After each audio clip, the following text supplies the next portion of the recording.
Welcome to infinity law house YouTube channel. আমরা আজ দেখব গণপ্রজাতন্ত্রী বাংলাদেশ সংবিধান এর তৃতীয় ভাগের দ্বিতীয় পরিচ্ছেদ।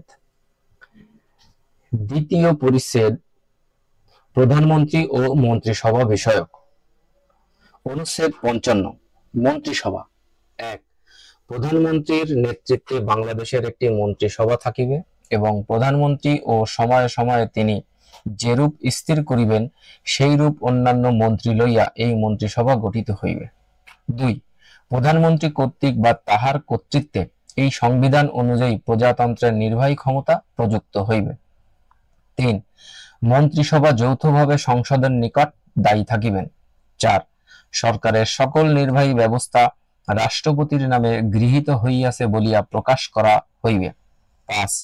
রাষ্ট্রপতির নামে প্রণীত আদেশসমূহ ও অন্যান্য চুক্তিপত্র কিরূপে সত্যায়িত বা প্রমাণীকৃত হইবে রাষ্ট্রপতি তাহা বিধিসমূহ দ্বারা নির্ধারণ করিবেন এবং অনুরূপভাবে সত্যায়িত বা প্রমাণীকৃত কোন আদেশ বা চুক্তিপত্র যথাযথভাবে প্রণীত বা সম্পাদিত হয় নাই বলিয়া তাহার বৈধতা সম্পর্কে কোনো আদালতে প্রশ্ন উত্থাপন করা যাইবে না।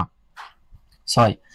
রাষ্ট্রপতি সরকারি কার্যাবলী বণ্টন ও পরিচালনার জন্য বিধিসমূহ প্রণয়ন করিবেন। মন্ত্রীগণ। অনুচ্ছেদ ৫৬। ১. একজন প্রধানমন্ত্রী থাকিবেন এবং প্রধানমন্ত্রী যেরূপ নির্ধারণ করিবেন সেইরূপ অন্যান্য মন্ত্রী, প্রতিমন্ত্রী ও উপমন্ত্রী থাকিবেন। ২. প্রধানমন্ত্রী ও অন্যান্য মন্ত্রী, প্রতিমন্ত্রী ও উপমন্ত্রীগণকে রাষ্ট্রপতি নিয়োগ দান করিবেন, তবে শর্ত থাকে যে তাহাদের সংখ্যা অনন্য ৯ সংসদ সদস্যগণের মধ্য হইতে নিযুক্ত হইবে এবং অনধিক ১ সংসদ সদস্য নির্বাচিত হইবার যোগ্য ব্যক্তিগণের মধ্য হইতে মনোনীত হইতে পারিবেন। ৩. যে সংসদ সদস্য সংসদের সংখ্যাগরিষ্ঠ সদস্যের আস্থাভাজন বলিয়া রাষ্ট্রপতির নিকট প্রতীয়মান হইবে, রাষ্ট্রপতি তাহাকে প্রধানমন্ত্রী নিয়োগ করিবেন। ৪. সংসদ ভাঙিয়া যাওয়া এবং সংসদ সদস্যের অব্যবহিত পূর্ববর্তী সাধারণ নির্বাচন অনুষ্ঠানের মধ্যবর্তীকালে এই অনুচ্ছেদের ২ বা ৩ দফার অধীন নিয়োগদানের প্রয়োজন দেখা দিলে সংসদ ভাঙিয়া যাইবার অব্যবহিত পূর্বে যাহারা সংসদ সদস্য ছিলেন এই দফার উদ্দেশ্য সাধনকল্পে তাহারা সদস্যরূপে বহাল রহিয়াছেন বলিয়া গণ্য হইবেন। অনুচ্ছেদ ৫৭। প্রধানমন্ত্রীর মেয়াদ। ১. প্রধানমন্ত্রীর পদ শূন্য হইবে যদি ক.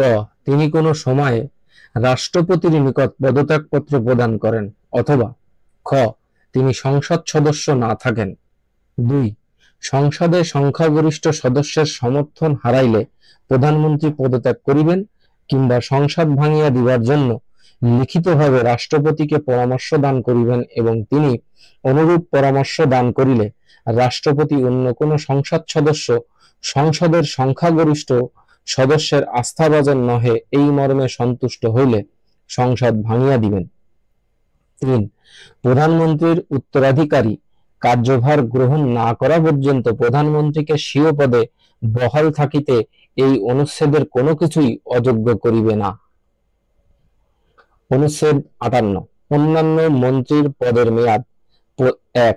প্রধানমন্ত্রী ব্যতীত অন্য কোন মন্ত্রীর পদ শূন্য হইবে যদি ক. তিনি রাষ্ট্রপতির নিকট পেশ করিবার জন্য প্রধানমন্ত্রীর নিকট পদত্যাগপত্র প্রদান করেন, খ.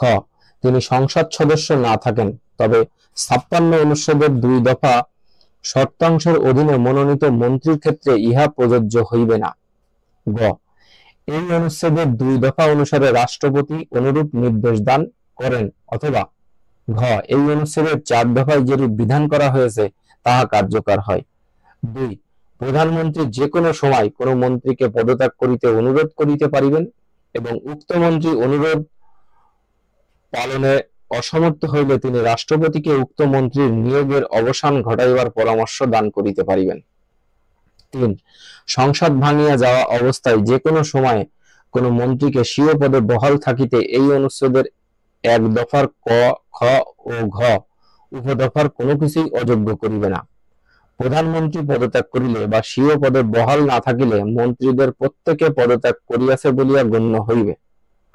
তবে এই পরিচ্ছেদের বিধানাবলী সাপেক্ষে তাহাদের উত্তরাধিগণ কার্যভার গ্রহণ না করা পর্যন্ত তাহারা স্ব পদে বহাল থাকিবেন।